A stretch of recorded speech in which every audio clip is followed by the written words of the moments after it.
If you keep putting off what matters most, listen to this story of a farmer who lost his entire harvest because he waited too long. In a quiet valley rich with fertile soil lived a humble man named Elihu.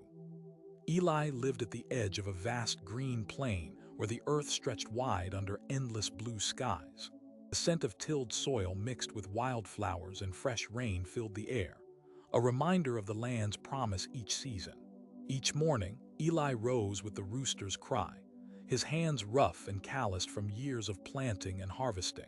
The sun cast a warm golden light across his modest farmhouse, where smoke curled gently from the chimney, and the faint sound of a well-used axe echoed through the trees. Eli was the kind of man who understood the language of the earth, even if he didn't speak much to people. His neighbors would often see him tending his field from dawn until dusk, his face marked by deep lines carved through years of hard work and patience. He was patient, they said, and kind too. He'd always share a smile or a nod in passing, but mostly he kept to himself, quietly living alongside the rhythms of the land. His farm had been in his family for generations, and Eli took that legacy seriously. Each spring, he carefully planned his crops, choosing seeds with care. People admired how his fields blossomed in defiance of droughts or storms. Eli knows when to plant and when to wait, his neighbors often whispered, suggesting his success came from more than just hard work. But lately, something had begun to shift beneath his steady exterior. That year, the rains were late. The sky stayed stubbornly clear, and the earth hardened beneath the sun's relentless gaze. Eli stood by his windowsill, watching the cracked soil with a knot tightening in his stomach. His wife, Miriam, who tended the small garden near their porch, noticed his furrowed brow. "Eli, the fields look parched. When will you start planting?" she asked, wiping dirt from her hands. "I just need a little more time," he replied, his eyes fixed on the horizon where the distant hills shimmered in the heat. "The soil isn't ready yet. If I plant now, the crops won't thrive. Patience will bring the best harvest." Miriam frowned but said nothing more. She knew Eli well, knew his stubborn way of waiting for the perfect moment. Days turned into weeks. The valley around them burst into bloom as wildflowers and grasses turned green overnight with a sudden downpour. But Eli's fields remained bare, untouched by the plow or the seed. His neighbors started their planting, seeds hitting the earth with urgency and hope. Eli watched from his porch, the ache in his chest growing heavier with each passing sunrise. One afternoon, his good friend Samuel stopped by, carrying a basket of freshly picked tomatoes. Samuel's face was tanned and cheerful, the kind of man who trusted time but acted swiftly when the moment came. "You wait too long, Eli," Samuel said, settling onto the porch steps. "The rains have come, fields are ready. You'll miss the season if you keep waiting for rain that's already passed." Eli smiled weakly, though his heart felt tight. "I'm not rushed, Sam. I can't risk a failed crop. The seed must touch the right earth, else the harvest fails." Samuel shook his head, a mixture of concern and frustration lining his features. "Sometimes, waiting too long is the ruin, not reckless planting." The two men stared out over the land, the stubborn farmer and the hopeful friend, each holding a different belief about time and risk. Nights grew colder, and the early morning fog blanketed the valley in silver curls. Eli's dishes remained untouched as he wrestled with the dark, restless thoughts crowding his mind. His mother's voice echoed from his childhood. "Trust the soil, Eli, trust your hands. Waiting is wisdom, but waiting too long, that is silence before loss." He tried to shake the memory, but the silence in his home stretched heavy. One evening, as the sky blushed with the last light of day, Miriam moved closer, placing a gentle hand on his arm. "Eli, I fear your patience is slipping. The fields need action. What if the season ends before your seed meets the earth?" The words pierced the quiet confidence he had worn like armor. He looked away, his throat tight, struggling between stubborn hope and gnawing doubt. Weeks slipped past like shadows. The sun rose and fell, and the soil cracked deeper, thirsty for life. The wind whispered through dry stalks and half-bloomed weeds, a mournful song that seemed to echo in Eli's own chest. Neighbors began to notice the bareness where Eli's field should have thrived. One morning, a small crowd gathered by the edge of his farm. Some brought food, others brought words they hoped might reach him. "Eli, the rains were early this year," an elder called out kindly. "You cannot wait forever. The earth forgets those who make it wait." "Why don't you plant?" a young boy asked, eyes wide as he looked at the empty rows. Eli stood before them, feeling the weight of their expectations press down like a heavy cloak. "I was certain the soil wasn't ready," he murmured. "I thought if I waited, the harvest would be richer. But now I see my fields are empty while others grow." His voice cracked at the end, revealing the fracturing certainty beneath his calm exterior. His wife looked on, her eyes shimmering with quiet grief. She had watched the seasons turn, hoping Eli's patience would be rewarded, but now the truth hung between them like a taut wire. "Can you still save the season?" Samuel asked, stepping forward carefully. Eli's gaze drifted over the land, dry and barren, scorched by sun and unforgiving wind. The crops around them thrived, green and heavy with promise, but his fields lay lifeless as if forgotten by time itself. Days passed, and with them came the creeping cold of early autumn. The harvest from neighboring farms was gathered in baskets, the air rich with the scent of fruit and grain, joyous sounds humming over the land. Eli walked among the empty rows of his fields, hands buried deep in his pockets, heart pounding with guilt and sorrow. One afternoon, exhausted and defeated, Eli sat beneath the broad branches of an ancient oak at the edge of his farm. The bark rough against his back, the rustle of leaves sounding like whispers of regret. He closed his eyes, recalling every morning promise, every moment he told himself, "Tomorrow is the perfect day." He felt a heavy weight descend, settling deep in his chest, an ache unlike any before. He wasn't just mourning the lost crops, he mourned the lost time, the perfect moments that had slipped through his hands like fine sand. It was then that a slow, deliberate voice broke the quiet. "You look as if the earth has taken more from you than just your crops," it said. Startled, Eli opened his eyes to see a man approaching, his steps measured but steady.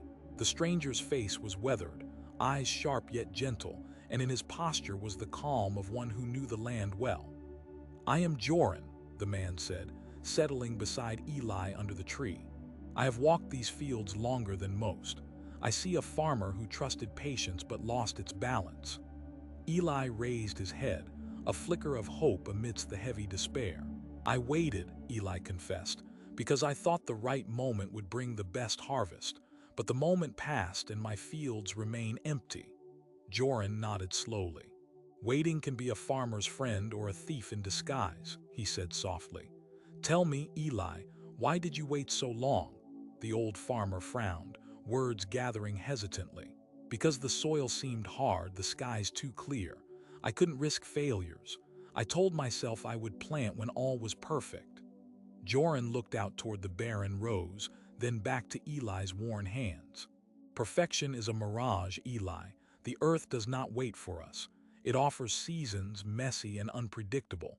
To wait for the perfect moment is to invite loss." Eli's chest tightened. "I am afraid of wasting seeds, of trying and failing." The stranger's gaze softened. "Fear is a shadow. It dulls the light of courage. But courage is not the absence of fear. It is planting seeds even on uncertain ground." Eli's eyes searched Joran's for a truth he needed to hold on to. "Can anything be saved?" he asked quietly. Joran placed a weathered hand on Eli's shoulder, steady and sure. "Maybe not this season, but next. That is why we keep working, keep believing. Let me show you something."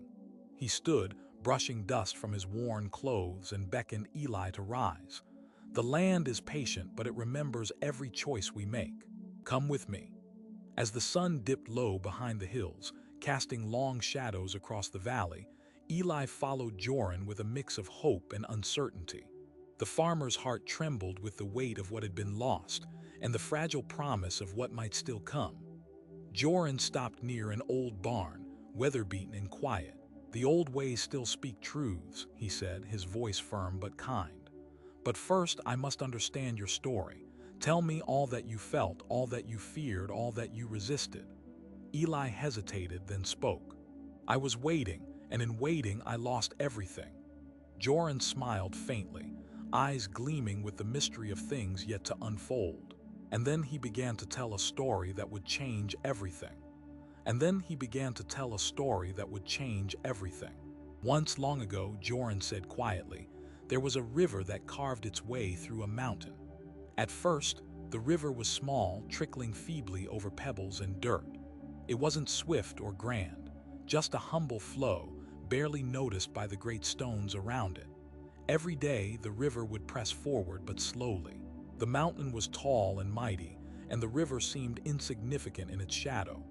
One season, the river faced its greatest challenge. A landslide had blocked its path entirely. The water pooled, growing heavy and stagnant, making the river afraid to move.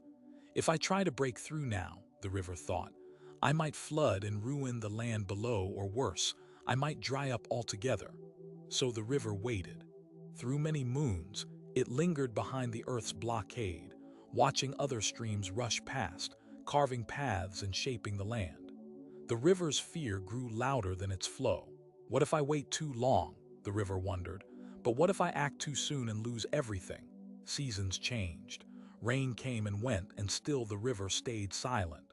One day, the river noticed something new, tiny cracks forming in the soil blocking its path, small openings where a bit of water began to seep.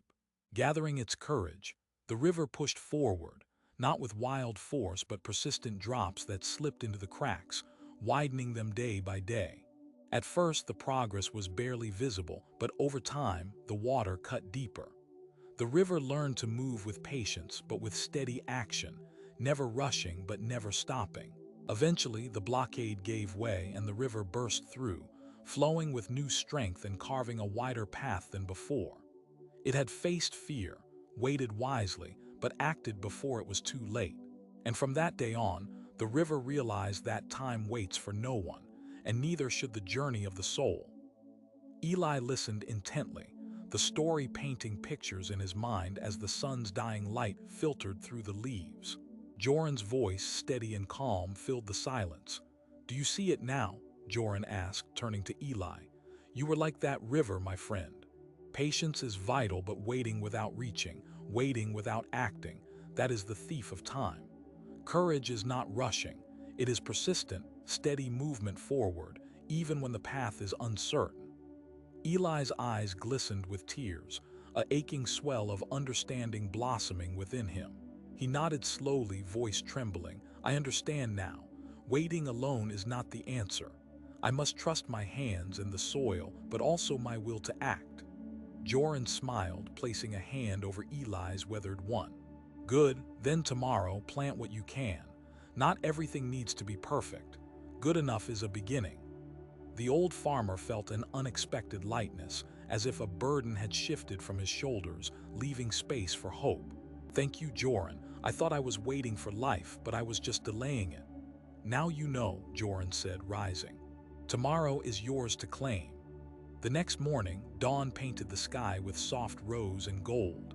Eli rose before the sun, his heart pounding with a mixture of fear and hope. The earth was still dry, cracks spider-webbing across the field.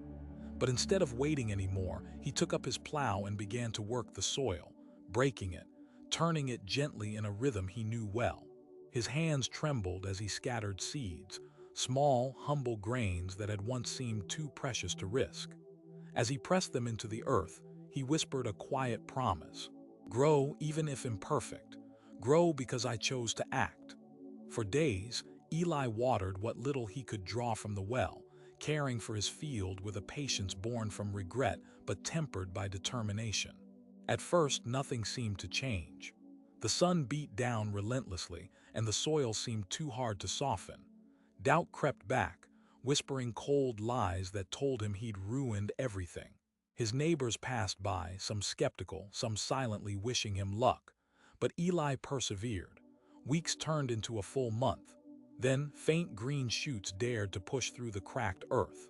The first fragile leaves trembled in the breeze, a quiet victory in the vast emptiness.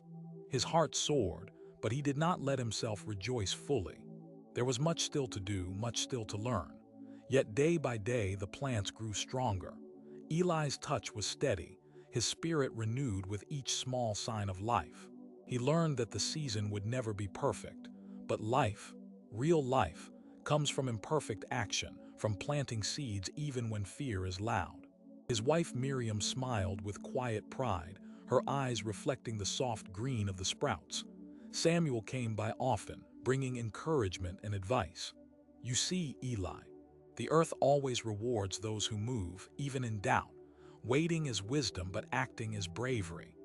Eli nodded, feeling the truth of those words settle deep in his bones. Months later, Eli's fields were not the richest in the valley. His harvest was smaller, less plentiful than some of the more fortunate neighbors. But his crops were alive, strong, and enough to sustain his family.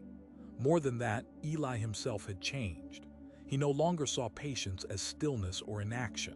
He had learned that waiting must be paired with courage, steady steps forward when fear says stop.